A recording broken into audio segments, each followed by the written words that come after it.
Welcome to the Saturday Cadence podcast.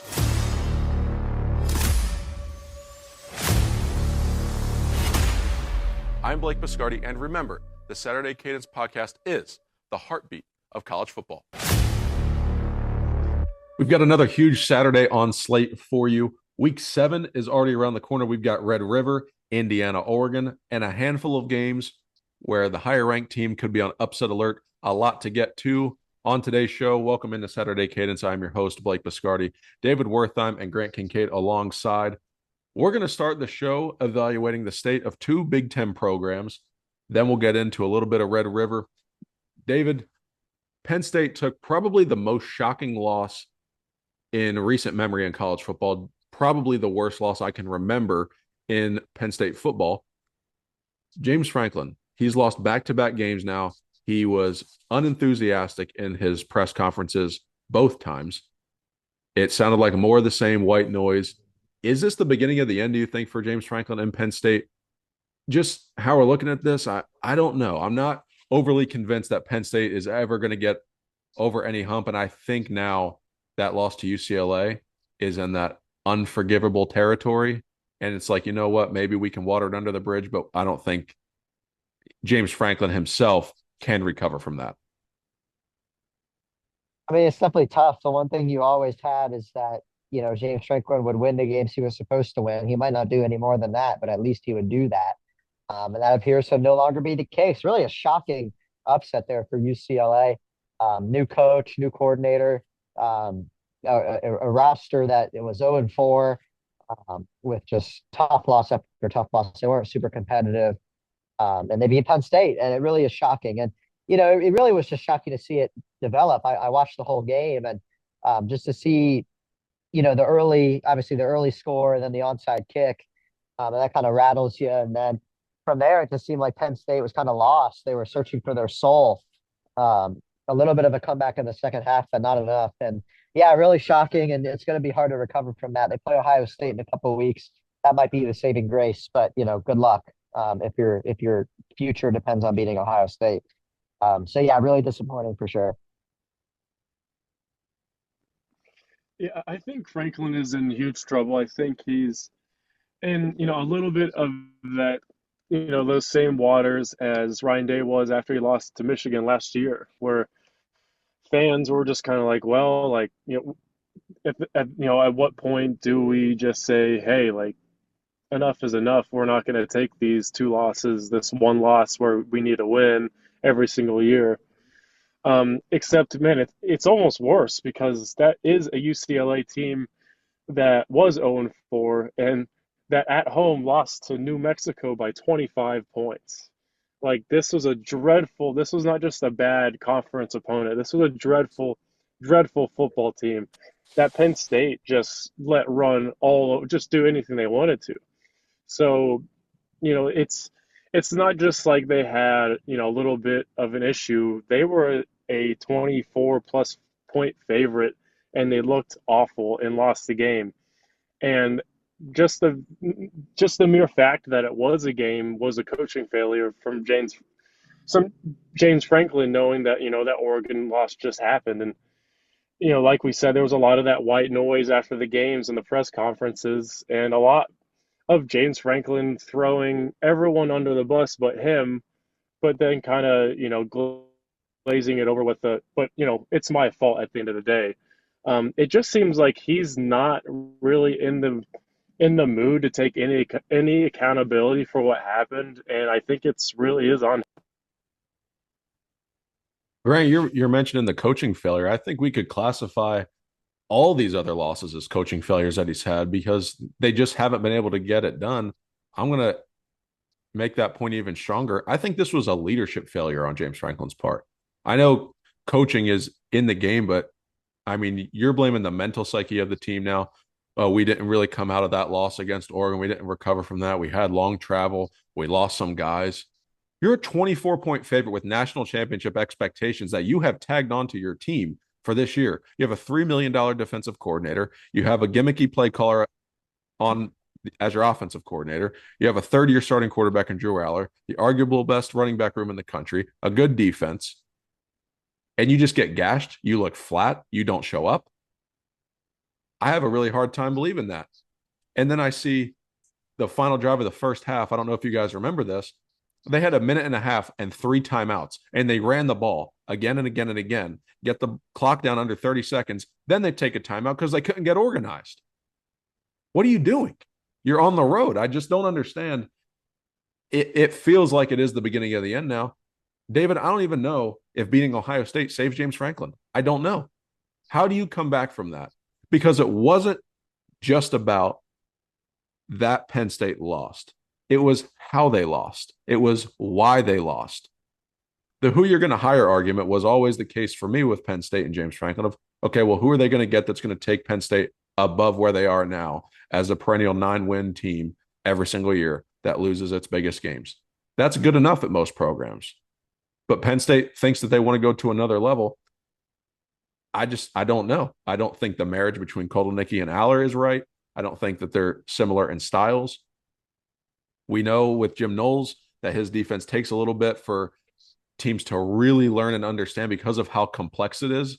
And Penn State doesn't have bad players on defense, but that system's complex. It takes time. We saw that at Ohio State. It wasn't just, hey, Jim Knowles gets here and all of a sudden the defense is worlds better. They still got gashed in big games. They still gave up big runs and big plays. It wasn't until last year after the Oregon game that Ohio State's defense really took on the form that it did. And whether that was Jim Knowles or it was Ryan Day going in there and fixing that, or Larry Johnson, whatever the case may be, my point is it takes time. So even bringing in Jim Knowles, Penn State's always had a great defense. But even that unit let them down. Okay, you show up flat. The offense isn't getting it done. At least if you're Penn State, you can rely on the defense, and they couldn't even do that. They were completely unprepared. And then they've got to go to Kinnick at night next week.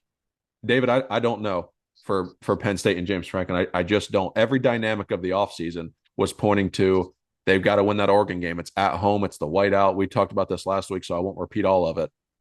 And you lose it. Okay. You still have opportunities ahead. You lost to a great team. Okay. It stinks, but okay. Then you lose this to UCLA. I don't think he recovers from this. I mean, probably not. The only way to find out is, the only cure to losing is winning. And we saw it with Ryan Day. Kind of like what Grant was saying, he loses to Michigan, everybody's calling for his head. And then he rattles off 4 straight wins in a national championship, and suddenly no one's calling for his head anymore. So I think, it's the same case with James Franklin. And I would say it's significantly less likely it happens for Penn State than it was for Ohio State last year. So yeah, I think Franklin's probably done. I think you got to give it some time. And I think ultimately at the end of the season, if he loses 4 or 5 games, there'll be one of those, like, he'll go take another job somewhere else. And that'll be that. So it'll be interesting to see for sure. But yeah, I mean, he's probably done. I mean, I don't think they beat Ohio State. They probably drop another game in there somewhere. So if they end up with 4 losses, it'll certainly be interesting. That's the territory Penn State's in right now. Does this loss snowball? It looks like it has. And we're going to see, because, yeah, they have Northwestern this week. They go to Iowa at night. That's never an easy place to play. And they struggle there historically. Most teams do, especially if they're ranked. I know Penn State's not, but Penn State's a high caliber team. Iowa's going to be ready for that one. Then they have a bye week and then Ohio State, David, like you said. But speaking of the Buckeyes, we got to talk about this Ohio State defense. We've highlighted it on the show a couple times. I know Jeremiah Smith, Julian Sand, Carnell Tate, those are the guys that get all the buzz. All 3 of them had tremendous games against Minnesota. But, David, I think this defense is one of the best defenses we've seen in recent memory. Matt Patricia, what he's been able to do, elevating the already number 1 defense in the country from a year ago that lost 8 starters. Now you're giving up 5 points a game, and you're aggressive, and you're controlling every game. PJ Fleck said it in his post-game press conference. In his 13 years, he's never seen a defense like that. This defense for Ohio State is historically good. Now, that doesn't guarantee that they win anything, because anything can happen in these games. But Ohio State's defense is such a fun watch right now. The film is incredible. I mean, you just salivate over that. If you're a scout, if you're someone who loves football, it's incredible what Matt Patricia has been able to do with this defense, with Caleb Downs on the backside of it, Sonny Styles and Arvell Reese, the best linebacker duo in the country, and how much Caden Curry has really come on the defensive line for Ohio State. All 3 levels, not to mention Davis Igbinosun and Jermaine Matthews out wide at cornerback. I mean, this defense at every level, at every position, has been elite so far, and it's time that it starts getting the respect that it deserves. Yeah, I mean, they've allowed 5 points a game through their first 5 games. I mean, that's almost as good as you can get, leading the country in scoring defense by a wide margin.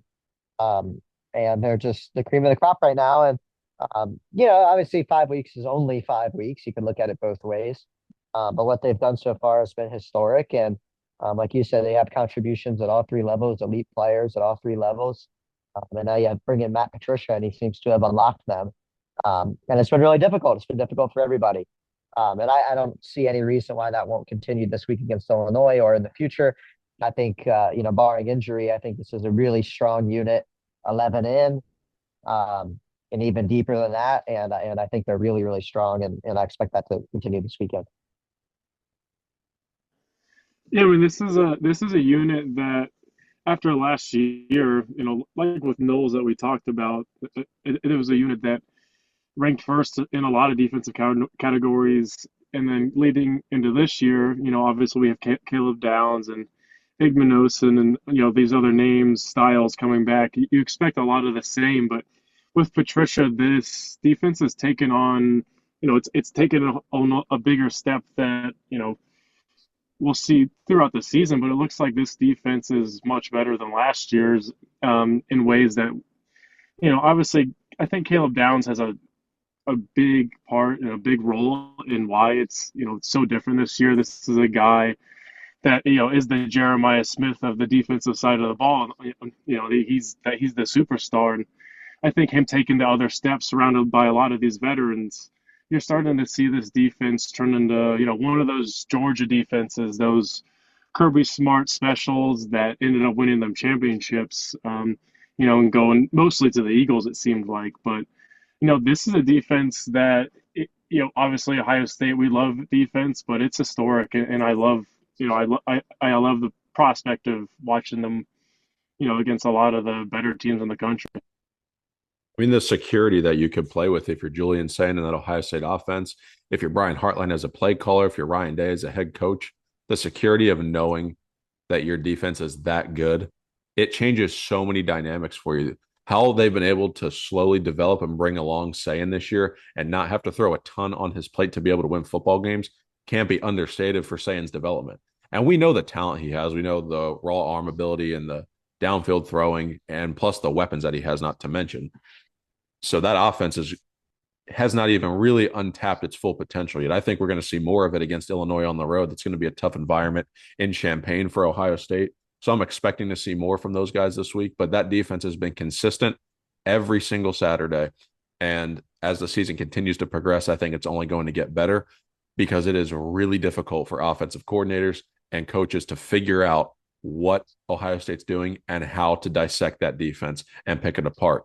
And David, just like we've been talking about, there's dudes at every single level. So there's not even a weak area on that defense. You can say, hey, we can pick on this guy. I don't think there's a fish on that Ohio State defense, really.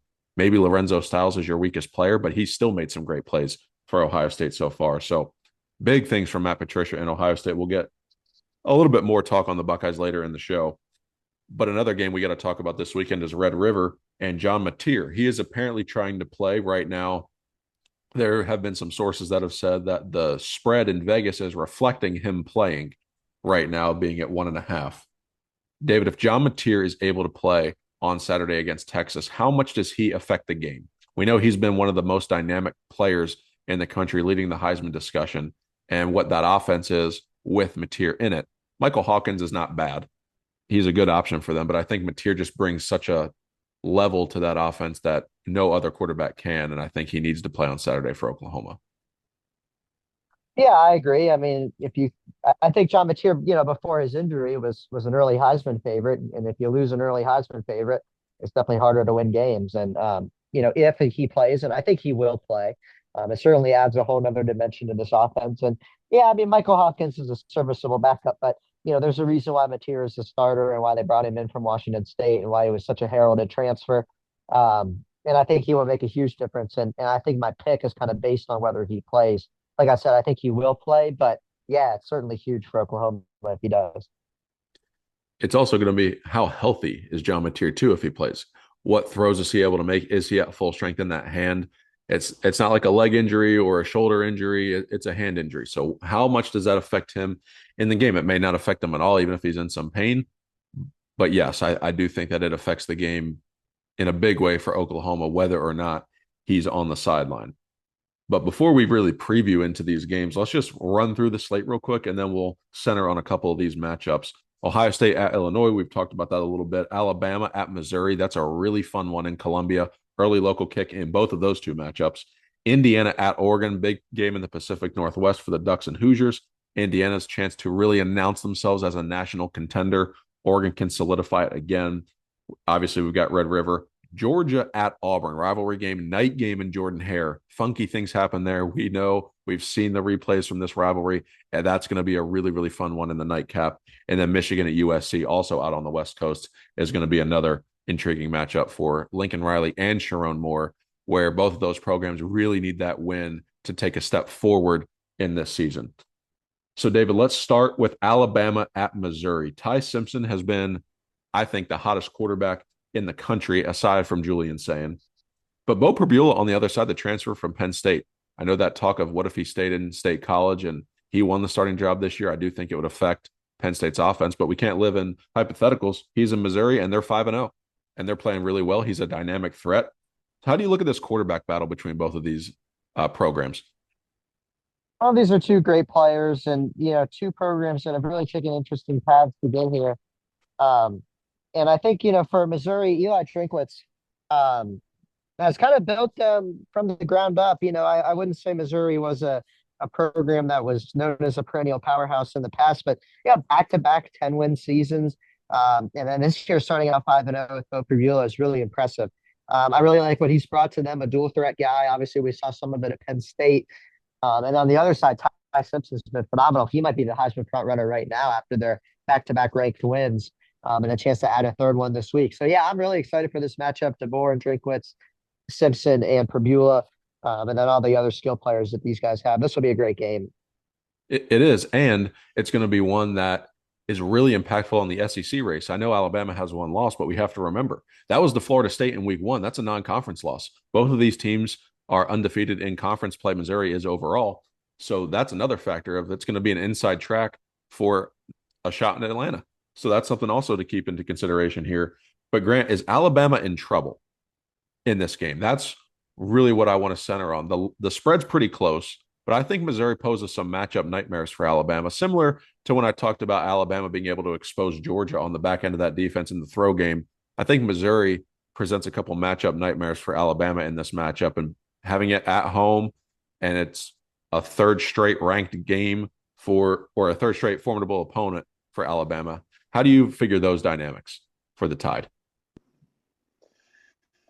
No, I think Alabama is in this position to kind of take back the Alabama brand, the Alabama program, and everything else. And you sit here, like you said, Ty Simpson really all of a sudden coming into his own.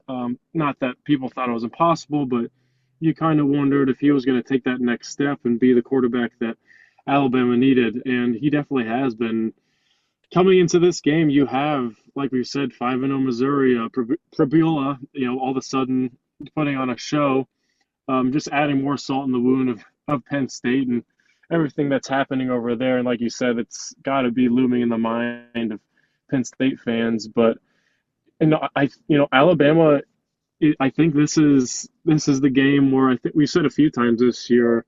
There's program games. There's games where that G on the helmet, in this case, the A or the numbers on the helmet.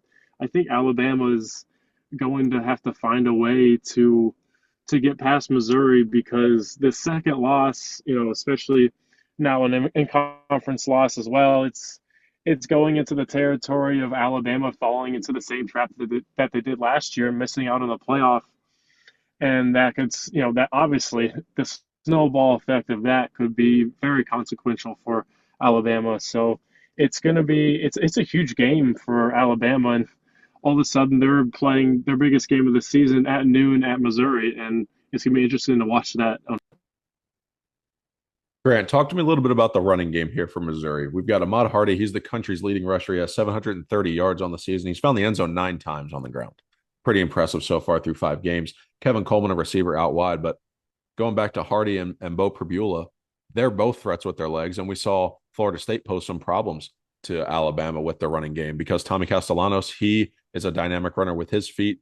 And we saw what they did on the ground in that game, hit over 100 yards. So, how does Beau Pribula's legs and Ahmad Hardy factor into this game for Alabama after they've struggled? Yeah, Alabama's looked better, but Georgia really didn't pose that much of a run threat to them where they could control the game. And it's one of those games right now where you don't know until you know. And I think this is that spot for the Alabama defense in terms of the running game. Do you think they're going to have any trouble watching and containing Beau Pribula and slowing down Ahmad Hardy? I think they definitely will. If it isn't just for a quarter or a half, that just seems to be, how Alabama has operated. They get slashed, they get gashed a little more than you're used to seeing them. Obviously, college football is a lot more space oriented, and you see stuff, open up more. But it's still just there's something about Alabama where they could be gashed a little bit, and I think Hardy and Prabula, of all the duos to face and have to improve on that, it's a tough one to do. And it's on the road, especially early in the day. There's a reason why the line is only sitting here at 4.5. It's going to be a game where either team could win it and any play could win it. So there's definitely a chance that the run game keeps Missouri in it to the very. It's going to be a great environment in Columbia. There is no doubt about that. But elsewhere, another good environment we're going to see is at USC. At Michigan's coming to town. Sharon Moore needs this win for his team, but so does Lincoln Riley.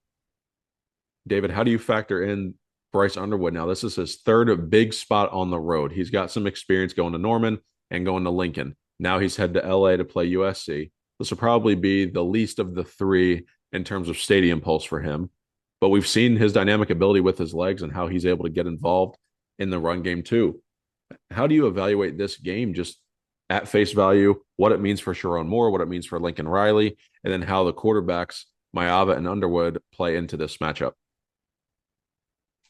Yeah, this will be an exciting game. Two kind of different style of team. Michigan, obviously, very ground and pound. Lincoln Riley likes to air it out. So that makes for an interesting matchup just right off the bat. But no, this will be good. I think Michigan going out west is another factor here and playing in the Rose Bowl. And obviously, they haven't been there in a while. So, it might be, a good experience for them going out west. And for Lincoln Riley, this is an opportunity to get a marquee win in the Big Ten here at home. So a lot of stakes in this one. And yeah, Jade Mayava, Bryce Underwood, Justice Haynes, a little bit of star power here. So now this should be a great game.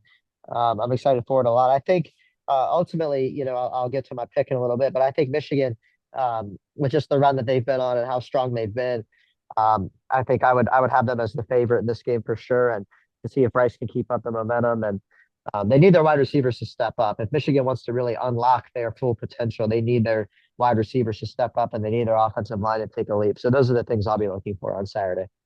This is another matchup with the running game, I think, is going to be a big factor. And David, you hit on it with Michigan and how that's their style of offense. They have Justice Haynes has been tremendous. I know Grant is high on him, and Bryce Underwood also with his legs. I mean, we talk about this off air all the time, those two guys, how dynamic they are. But historically, if you look back at Lincoln Riley's best teams, they are when he's able to run the football efficiently. I know that's not the focal point, but when they're able to run the football, they're at their best. Whether it was at Oklahoma or USC, and Waymon Jordan for them has already run for 537 yards, but he's averaging 7 yards a carry. So that's a really good number for USC's running back, right behind Mayava. So this is an offense that's been explosive so far.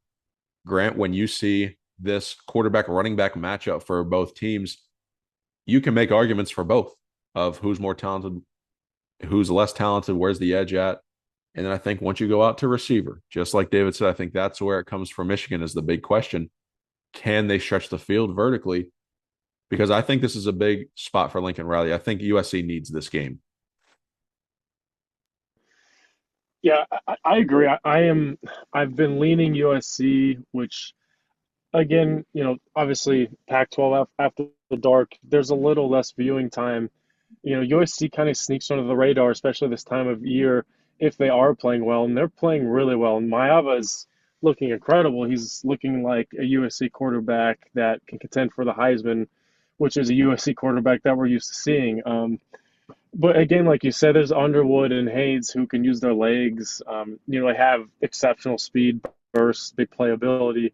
Kind of keeps you in the game. And if you're USC, you can't, you have to be aware of that. And obviously, taking shots downfield is going to be, where Underwood is probably going to struggle. Anything kind of intermediate or further than that is where USC is going to try and force Michigan to be. But there's also the route where Michigan does use that run game. They do use Underwood's legs to kind of sustain drives, score enough points, play bully ball against USC, and win that game. So, there's obviously a route for Michigan to do that. It's a huge game for both. And I think Lincoln Riley, like you said, this is a prime opportunity for him to ascend to playoff contender in a time of year where if he does win this game, it puts USC in a great spot for that. And I think just that is what is going to be the driving force for both of these programs. I actually like Michigan's path to victory in this game, and we'll get to our picks in the final segment. But I can see ways where both teams can win. This game is the one I've been the most back and forth on all week in terms of how is this game going to play out. When I think of game scripts and tendencies and coaching and all these factors, these teams are pretty even, and I think they're both in that same spot of, okay, if we can win this game, we can take that next step toward looking at a potential Big Ten championship and a potential college football playoff berth. I think they're in identical positions, and it's really important for both of these coaches to be able to find a signature win in conference in order to do that. And one of them is going to do that on Saturday, and I'm intrigued to see which one it is and then how they respond to it. Elsewhere in the Big Ten, though, Indiana and Oregon, both of these teams, how good are they? We saw Indiana just drag Illinois up and down the field 63-10. We saw Oregon go into the whiteout, really hostile environment. They got Penn State's best. They go to double overtime and they win. Oregon looks like a top 3 team in the country, and we think that Indiana is looking like a top 10 team in the country. They are ranked inside the top 10, so they are. But again, we saw them get to the playoff last year. We saw them be highly ranked and then falter in a game against Ohio State. They couldn't go 4 quarters. They don't have the talent to match. David, do you think Indiana's better than a year ago and that they'll be more competitive in this game against Oregon? Or do you think it's going to be more of the same from the Hoosiers? And that's no disrespect to Kirk Cignetti and that program, but it just could be the state of recruiting and talent acquisition in comparison to someone like Oregon that does it at an elite level. I think Indiana is better than a year ago, and I also think that they ultimately do not have enough to beat Oregon. I think for the Hoosiers, I think they upgraded a quarterback. Curtis Short, good player. Fernando Mendoza, great player. Everybody else they have is just a year more experience. And Chris Cignetti's really done a nice job there, but I still think Oregon has the talent advantage. We saw what happened last year when other teams had the talent advantage over Indiana, and that is why I think Oregon will win this weekend. Grant, do you think that Indiana has a path to pull off the upset here? I know we're talking about talent and rosters, and I mean, looking at both of these quarterbacks, Fernando Mendoza coming over from the West Coast, he transfers in. He's been lighting up the stat sheet and the scoreboard all season long. But then Dante Moore really announced himself as, hey, I'm good too. And he's got the Oregon offense operating with peak efficiency right now. So I think then, again, we love talking about quarterbacks on this show. Fernando Mendoza versus Dante Moore is going to be a really fun watch on Saturday, I think. Yeah, as far as Indiana's path to victory, it's going to be very, very tough. I love, for the most part, I love what Cignetti has done to Indiana and the level that he's elevated that program to, and just seeing what home games are like at Indiana now. It's a completely different program over there. But like you said, this year they have Mendoza coming in, and they're all of a sudden even better on offense.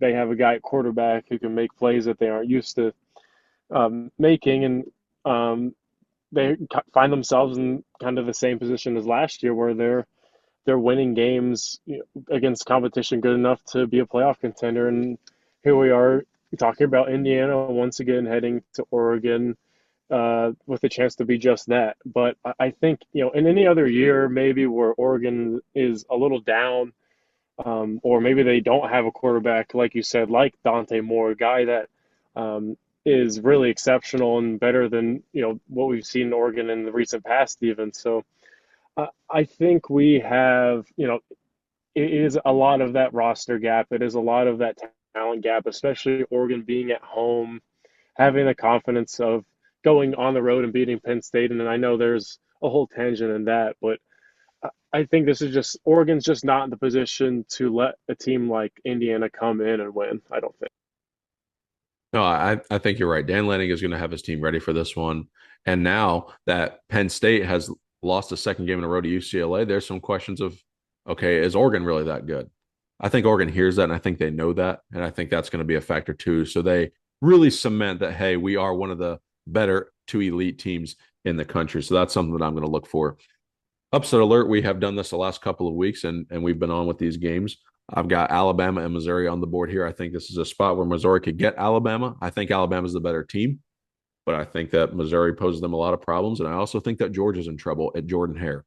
That is something that I'm watching very closely.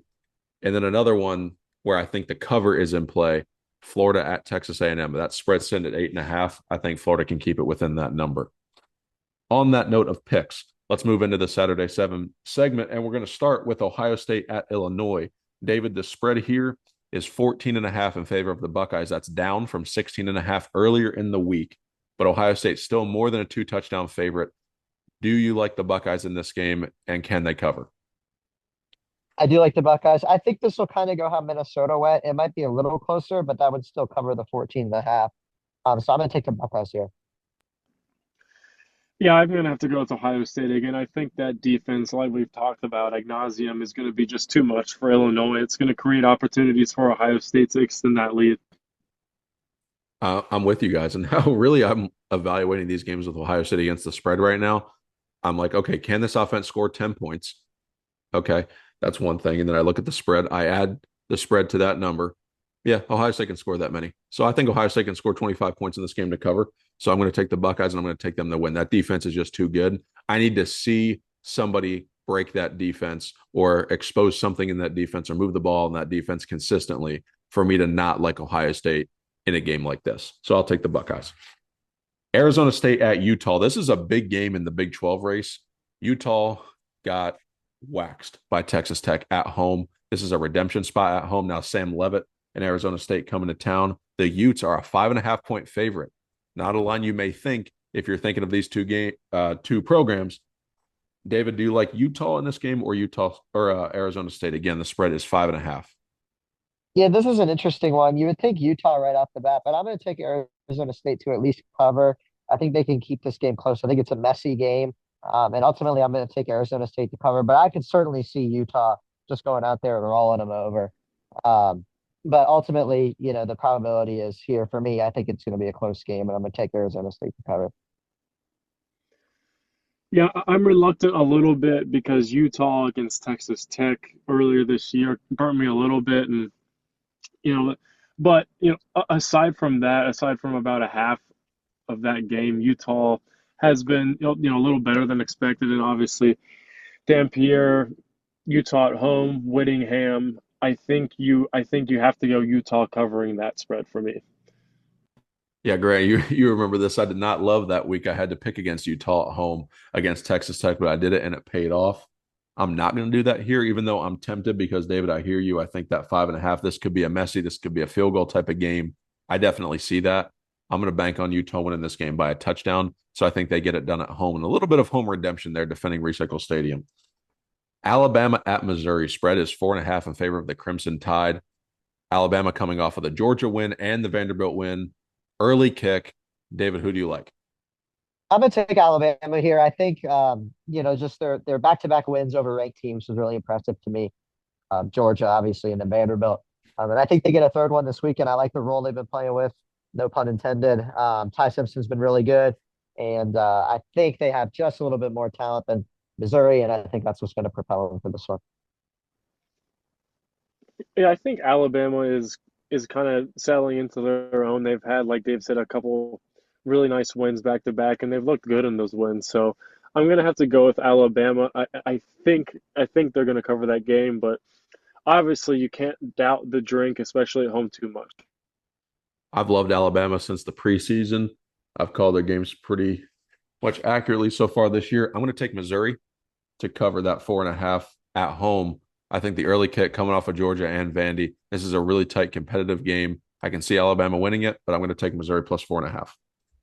Indiana at Oregon, the Ducks favored by 7.5. We all seem pretty confident in Oregon winning this game, but do the Ducks cover, David? I think they do cover. I think, like I said earlier in the show, I think they have more talent than Indiana does, and we saw how that went last year. And ultimately, I think that's how it's going to go. I think Oregon's got it. Yeah, Oregon at home, especially this year, I think they're going to overwhelm Indiana. I like Oregon in this game too. I think they win, and I think they cover. Let's go to Red River, Oklahoma against Texas. We're going to do two versions of this pick. John Mateer's on the field. The spread is going to be 1.5. Texas favored by 1.5. John Mateer does not play. We have heard around that it would be about Texas -5. So with John Mateer and without John Mateer, David, go ahead. I think I'm going to take Texas for both. I'm just really interested to see what happens in this game. I think that line is low for a reason. And I'm going to take Texas either way. I think they would certainly cover the 5 if Mateer doesn't play. If he does, it's a little bit more of a toss up for me, but ultimately, I think Texas gets it. I think if he doesn't play Texas, obviously I think they win pretty comfortably. I think if Mateer plays and he's close to healthy, it's really hard for me to pick against Oklahoma on a neutral site, especially against the Texas the way they've looked. But I think I would lean Oklahoma in that situation. David, I'm with you. I think that Texas is in a gotta have it spot. They have lost to Ohio State on the road. They have lost to Florida on the road. There's a lot of questions out there. The offensive line's not playing that great. This is nearly desperation mode for Texas. They're in a gotta have it spot. Either way with John Mateer. No disrespect to him because he's phenomenal. Texas wins this football game on Saturday. Georgia at Auburn. The Dogs favored by 4.5 at Jordan-Hare. This is a night game. Keep that in mind. We know the wizardry that happens in Jordan-Hare Stadium. More of it, I assume, is going to be on tap Saturday night. David, Georgia favored by 4.5 at Auburn. I like Georgia here. Auburn hasn't done anything that's really impressed me a lot. And Georgia really hasn't done much either, but I think that ultimately they have more here. And I'm going to take the Dogs.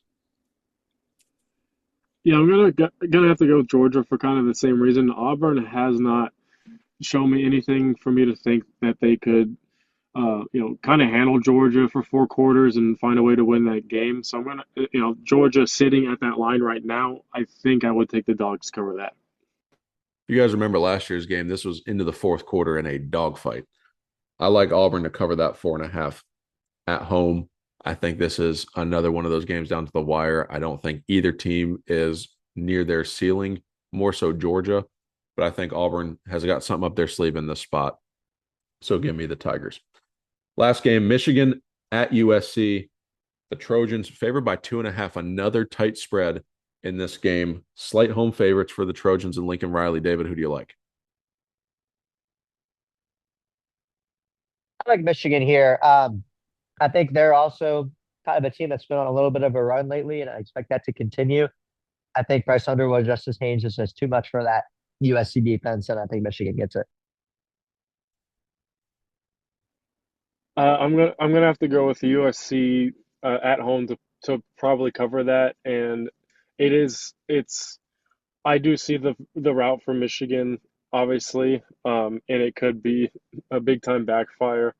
But I think Lincoln Riley is in a spot where he can really take a step up here and at home against a team that maybe is limited enough on offense for him to do so. I think I'm going to take USC. I think Lincoln Riley and USC need this game, just like you're talking about, Grant, but I'm with David. I think Michigan goes in there and Michigan wins the football game. I think Bryce Underwood has a big day with his legs and with his arms. Someone makes at least enough plays through the air for those Michigan wide receivers, but I think they have success on the ground. Justice Haynes has a big day as well. I think the Wolverines get a big win and they start setting their sights on the college football playoff. I know that's something that you may have to say from the weeds, But Michigan's going to start looking at the college football playoff after this weekend, and we'll see if they can get there. David, any closing thoughts here rounding out the show?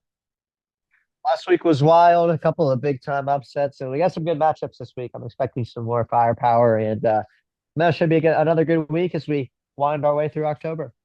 Absolutely, man. You say that I always say the games you remember are played in November, but October, man, there are some really good football games across the slate throughout this month and through November. I think that's one of the benefits of conference expansion, that you get these big time matchups more often in the season because there's more teams in those conferences at the top level. Lots of fun matchups this weekend. We're going to have you guys covered the whole way. We'll have the recap show for you on Monday morning. But guys, thank you for listening to today's show. Make sure you're staying tuned to the socials at Saturday Cadence and at T Silver Bulletin, the website tsilverbulletin.com. Enjoy the weekend of college football as we are now in week 7. For David Wertheim and Grant Kincaid, I am Blake Biscardi, and we will see you guys next week. God bless.